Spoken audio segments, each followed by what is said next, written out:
nanjye mbashimira mwebwe mwese mudahwema kudukurikirana umunsi ku munsi.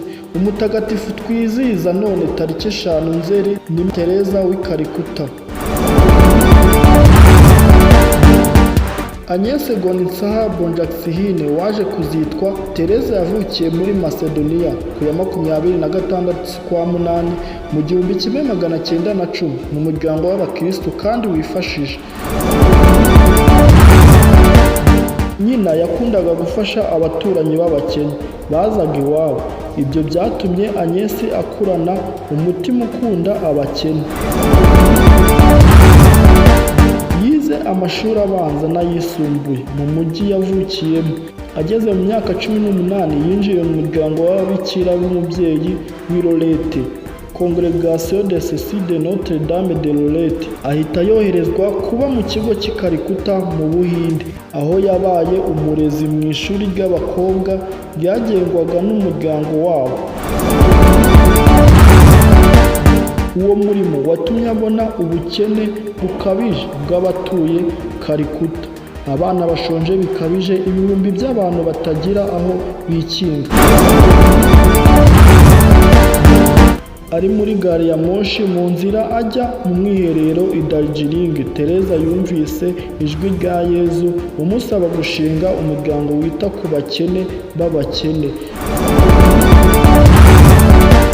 Mu 1948 nibwo yabonye uruhushya rwo guhindura, ava mu muryango yari arimo atangira kubaho akurikije umuhamagaro we mushya. Nyamara nta nkunga n'imwe yari afite kugira ngo atangire uwo murimo wo kwita ku bakene b'abakene, habe yewe n'inshuti yo kumushyigikira. Yari yiringiye Imana yonyine. Yashinze umuryango w'abamisiyoneri-kazi b'urukundo utangirwamo na bamwe mu bakobwa yari yarigishije. Umuryango wemewe na Roma ku ya 17 z'ukwa 12 mu 1950. Buri munsi umurimo we yawutangizaga kujya gushengerera Ukarisitiya ntagatifu.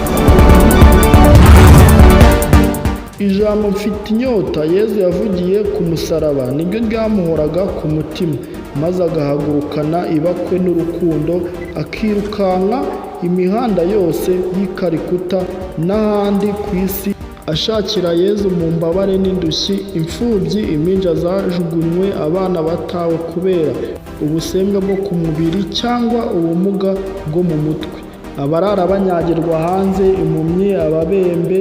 Mu gitondo abapolisi nabo bamuzaniraga abo batoraguye mu muhanda, abatagishoboye kubura umutwe, abari gusamba bose Tereza akabakirana urukundo n'urugwiro, akabomora.